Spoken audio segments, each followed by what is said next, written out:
All right. Oh, wow. Here's a good one. This is a Chinese hat plant. Great plant for butterflies, great plant for hummingbirds. Plant this in your yard. The orangish red color just really attracts the butterflies. They have tubular flowers that come out. If you can take a real look, look at the bee over here. See, these bees are nice bees. They're not going to sting me. You know, it won't sting me. It's just looking for pollen to go make some honey. That's what the hummingbirds do. That's what the butterflies do. They come and they love this plant. This is a really beautiful specimen, nice and big. And I'll bet you in 2 to 3 hours that the hummingbirds will just be attracting this plant all over. It's just amazing. I love it. Let's go down here. This is a good little stretch here. Uh, all of these two trees are in the carambola family. As you can see, this is called biblia, and it has the more rounded fruit up there. And of course, most of us are familiar in South Florida of the great star fruit that is put off by this tree. This is a great carambola. I can smell it, and I don't want you people to know, but I'm going to lick my fingers because it's so good. Smells great, and they're wonderful. So tree is filled with them, and it's the time of year for the star fruit or the carambola.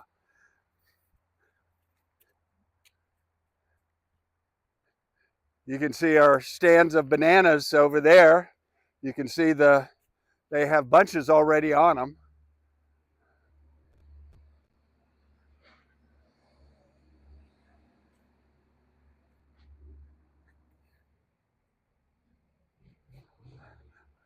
A baobab tree, as you can see, gets quite large.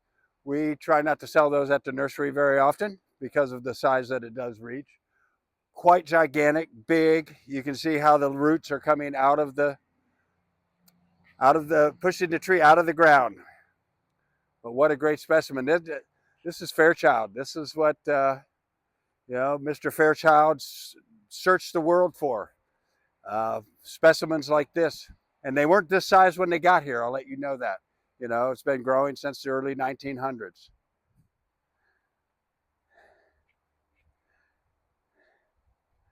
Grace Betty Jacobs. This is a Lignum vitae. This is one of my favorites. I just planted one of these in my yard. And this particular species here will get these beautiful light lavender flowers that are 2 to 3 inches in diameter. Slow growing. This wood is looked for a lot of people that work in the wood industry. It's one of the most dense woods that we can find, the Lignum vitae. Boat builders loved this plant when they got here. They used this for all sorts of boat parts. But what a beautiful tree, nice and mature.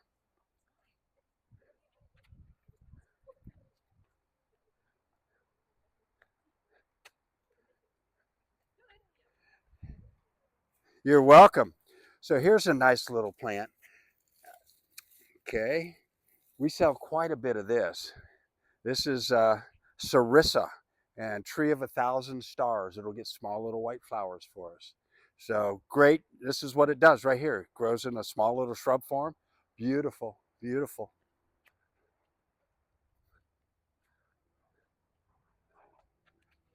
Beautiful Spanish moss everywhere. Everywhere. It grows. It looks absolutely beautiful. It reminds us if we're in Savannah, Georgia, in the plains. So it grows quite readily. It comes and it grows. This is an oak tree, and it just grows and grows and comes down, and gives us that very nice look. If we had a nice river running through here, oh, cool.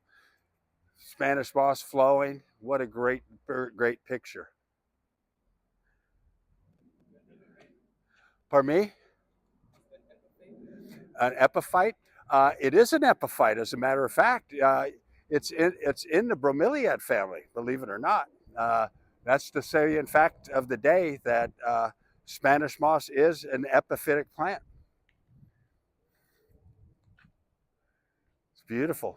Grows quite long.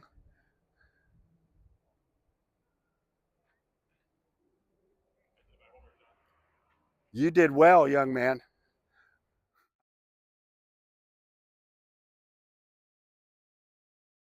So here we have porterweed, which is a native porterweed. You see the little purple flower here. Let's see right here. I can show you this one in the sun. Uh, Again, butterflies, hummingbirds love this plant. They come from afar, provides food.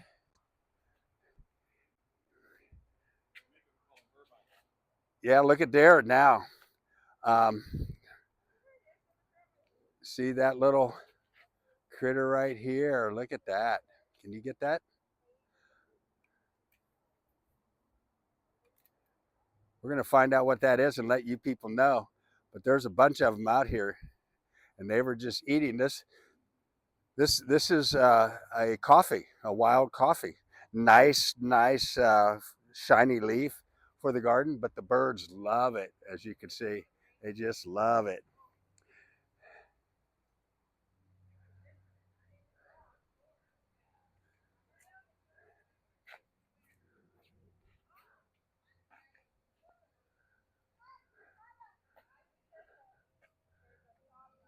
Some more wild coffee. They've got lime trees here. This is wild lime back in the back there. Butterfly plant. This one here is Firebush.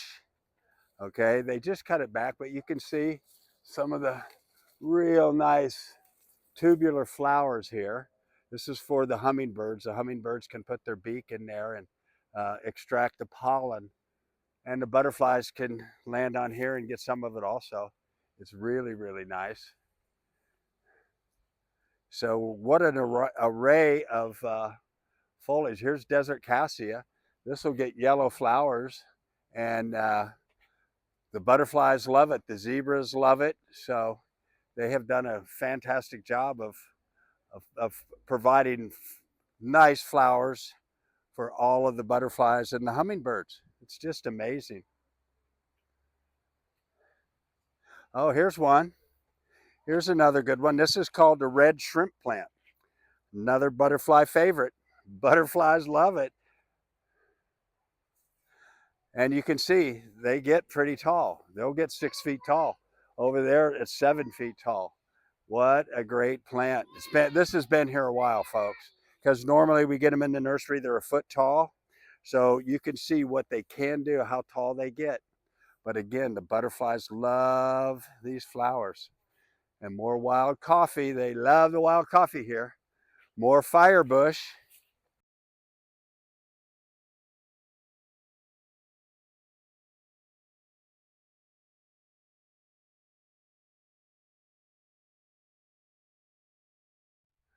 Yeah, that's nice. This is the road that the gardeners will use, which I love to use those because now we get to really see the bones of the garden area.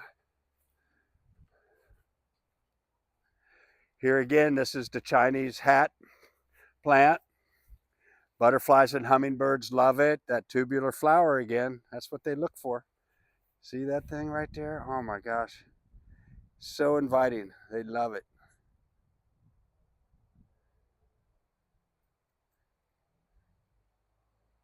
Beautiful.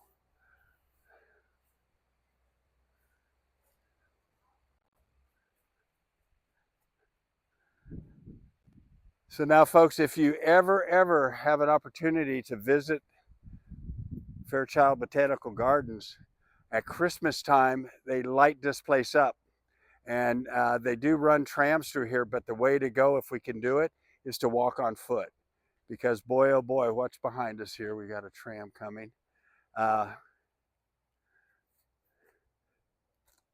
but they have, it's just such a wonderful place for us to visit. Now we can kind of go right over here and let's walk across here.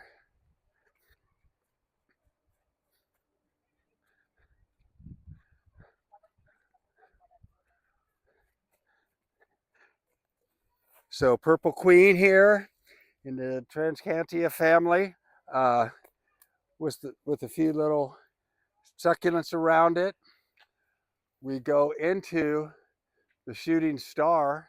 This is a plant that gives off quite a bit of flowers, and then it gives off babies like this one over here.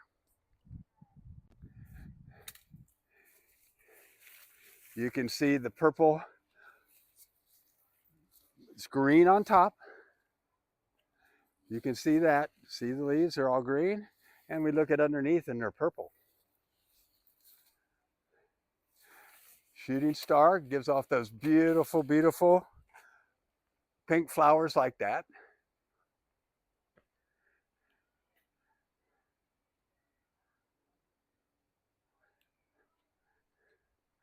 We got cardboard ferns in here, which are native.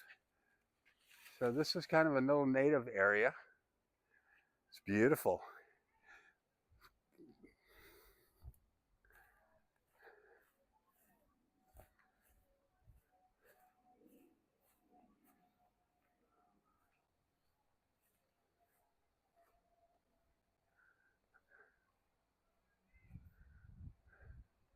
This is a ponytail palm.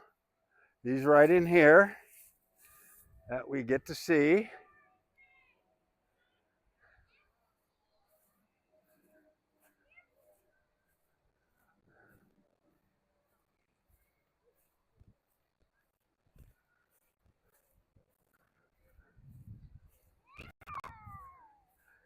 Now, we were at a garden last week of bromeliads, and we had Rolly from Sunshine Bromeliads talk about these specific. These are Bromeliads skinneri, and they make great masses of plants. They come up and they give us that kind of orangish look, and it's really beautiful. And then see how they flower, that reddish look on the top. So really, really beautiful. In here, they have what are called cycads. Okay, really beautiful plants. These are all cycads in here.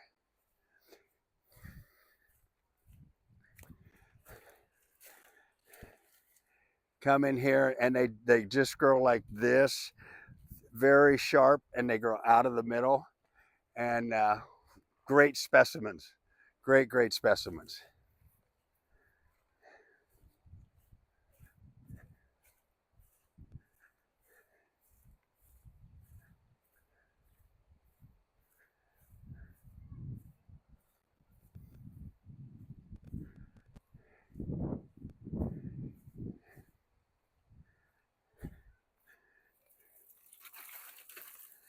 Beautiful flowers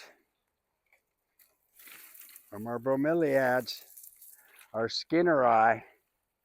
Just really, really good. And you can see how what they've done here a little bit, kind of like in our landscapes at our houses. I try to give you different layers of plants. And so you can see how they put the purple queen down on the ground to create this ground cover, right? And then they use the bromeliad skinneri. That's kind of the medium-sized plants. And then they start putting all the taller stuff in here. And that's what gives us our look. And if we think about it as we drive down the street and we look at stuff that we like, just notice to see if that's kind of what catches your eye as you say, oh, I like that portion of the landscape, or I like that landscape. Let's take a look why. And we might find that we have layers just like this. It's really good.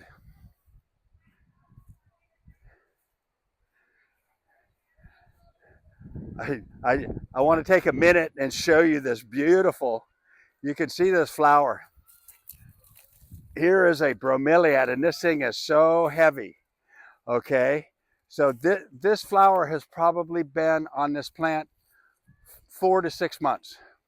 It would have been upright, and then it starts throwing these flowers out, and it's heavy, it's big. This thing is about 8 to 10 feet off the ground, as you could see. And once the bromeliad does that, we start looking for its pups because it will start throwing out babies. I wish I could straighten this all the way up for you. Let's see. We got it. So there's about 8.5 feet right here. So that's 9 to 10 feet tall. What a great, spectacular little flower that we have. Love it.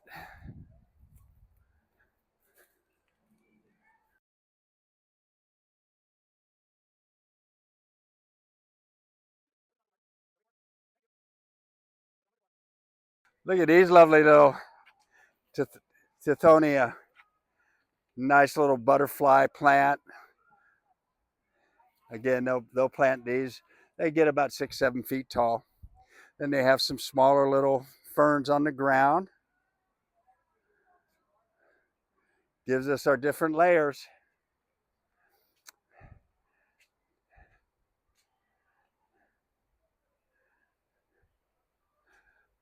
Look at this lovely thing, one of my favorites.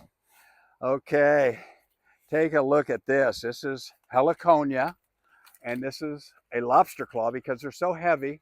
And if you come around here, you can see some new ones over here, right through the middle. Can you see those, Orlando? They're absolutely beautiful. This is a great plant, great specimen here. Really tropical, really tropical. Now, I want you to notice, if you can get this behind me, can you see the mist coming out from the tree? That has misters on it. So this is the rainforest that is in South Florida, the only one in North America. We are not tropical, so we don't have rainforest. That's more South America. So what they did, they had to do some fixing, and the fixing is they need moisture.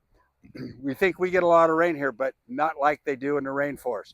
So it rains so much, and then it gets hot that the steam comes up off of the ground, and then it rains more. So what they've done here is they've put misters in that create the steam, the mist coming up, and as we walk, we will see the rain coming down. So it's a great, and plant material changes.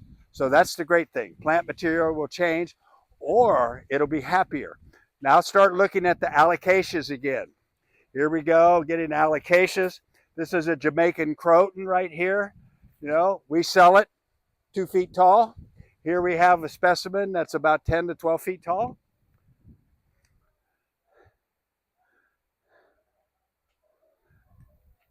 We have more mist.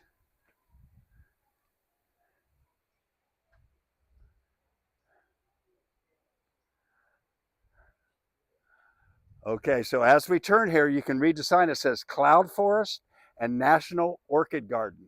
So let's go investigate. I can feel the temperature change right here, right where we are. I have sun on me here. I can feel the change right here. It gives us a caution sign, slippery when wet, so we know that we're going to see a lot of moisture. Mist coming up, rain coming down. Now all of a sudden, we're starting to see this stuff called bamboo. So there's bamboo in here. Different kinds of bamboo are going to arrive. More mist.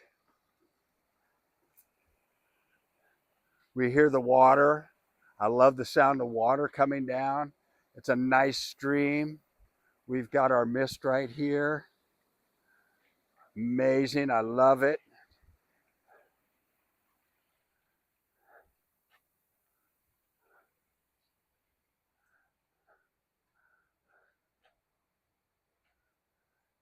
I don't know what those plants are back there. Look at this great stand of bamboo. Nice big bamboo.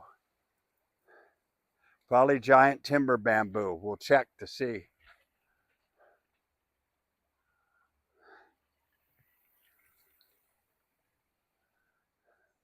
Hi.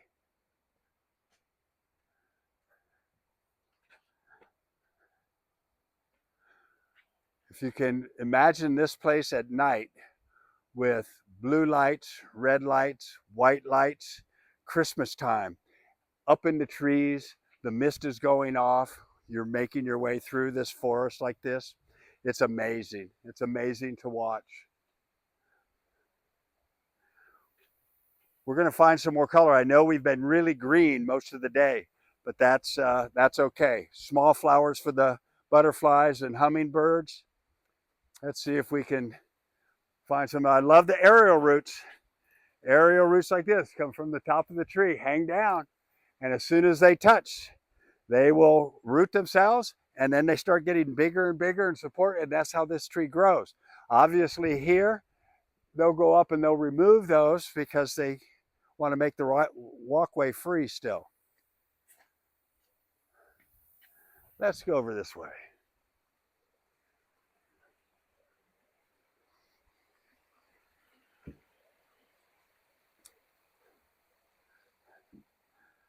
Now we're walking, you can kind of see the mist in the sun.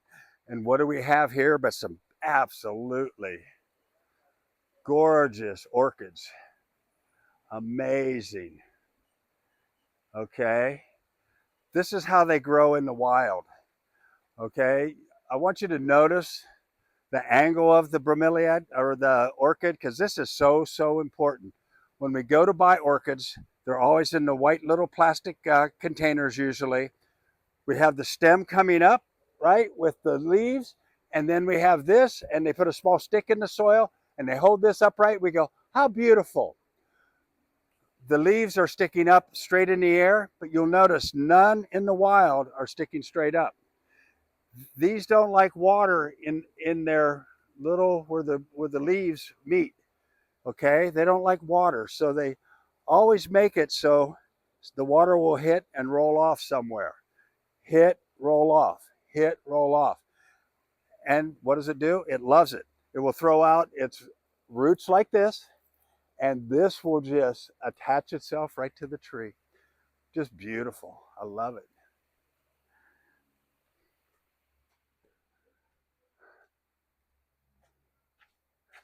Let's go see what's happening on this new pathway. They always like new routes. Aerial roots again. What an effect, huh? Just amazing.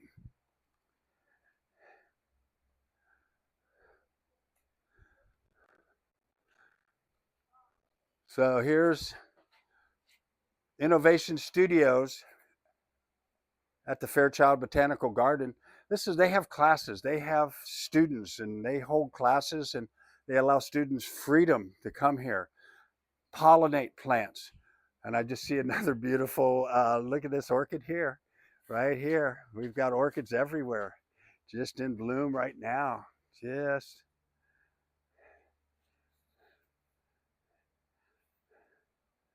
yeah, I love it. Love it. But they have classes here. They allow students to come that have an interest in plants and work with plants in a lot of different ways. So come on this way. We can see through here they have a germination station where they have artificial lights way down there. And then they have small black trays with a soil medium in it. And what they'll do is they'll plant their seeds, and then the light will do its thing, and the plants will germinate and grow. Then they take them out of there and they put them in small little 2-inch pots or 3-inch pots. Then they move them up to 6-inch pots, and then they might place them out here unless they have something special. And then we'd hear about it. It'll be a new plant somehow or someday. But it's I love that the children are getting an interest in the plants. So this plant business will carry itself forward. Let's go this way.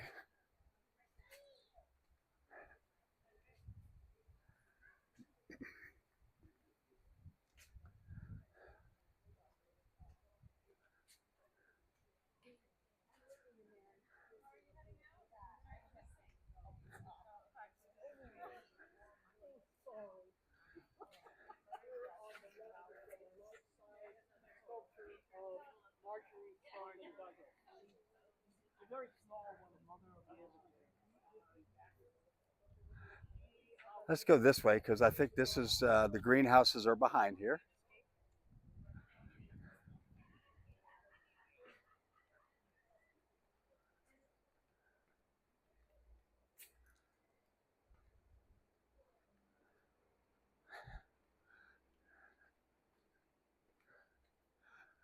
I like to be adventurous, so let's see what we're going to get ourselves into right now. Oh my goodness, I think we might like this. Let's take it. This is a tropical conservatory.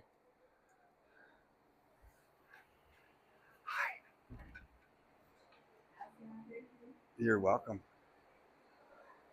So yeah, look at that lovely, lovely piece of artwork as we walk in. I've always been impressed with the humidity that takes place in conservatories or greenhouses. The plants are always giving us oxygen. They're taking that carbon dioxide and creating oxygen for us to breathe. And because that oxygen has no place to go, this is the place to be when we want a lot of oxygen. Breathe in deep and just feel good about ourselves. Breathe in deep. Come on, let's go.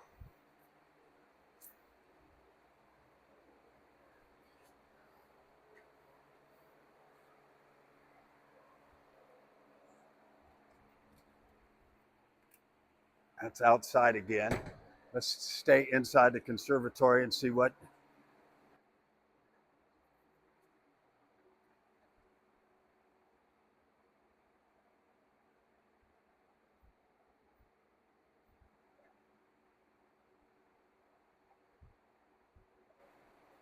Golden shrimp plant. Remember we saw the red shrimp plant out in the garden. Okay, hello there. Come on, ladies, you want to come through? You're welcome. So as we were out in the nursery, we pointed out some red shrimp plants. And now we're in the conservatory where a lot more humidity, a lot more of its exact requirements that it normally wants. And so this is a shrimp plant also, but look at the size of that bloom. So now in this location, and then, oh my gosh, we have to look at the lipstick palm. You talk about color. Oh my gosh, look at these. Isn't this fun? What a great contrast with the lipstick palm and the shrimp plant. We can have that in our gardens too. These are somewhat, I don't want to say rare, but they're slow growing. And because of the nature of their trunk, people want them a lot. So if you want something like that, talk to me and we'll locate it for you and get it in your garden. It's awesome. It adds immediate color. Doesn't that pop out? It does to me. Look at over here. I'm sorry. Look at this one. There's a lipstick palm too. It is fabulous. This whole corner just excites me. Look at more over in here. This whole area. Wow.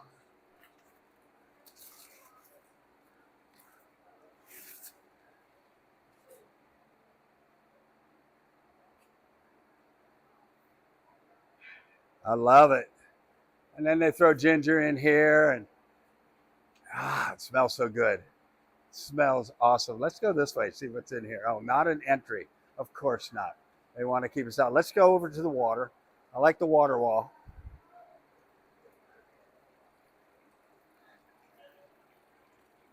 It's wonderful what they've done here because, you know, in the jungles, this stuff takes place because of the change in elevations and stuff like that. We have water flowing down because of the amount of rain that they get. And you have little estuaries like this. This is just something that's natural. You look in here. This is in the Kufia family, okay? And sometimes they call this a little cigar plant because of the color of the flower. And it's just Kufia. What a great little plant.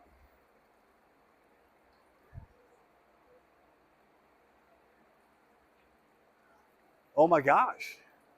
Hello there. Isn't that wonderful?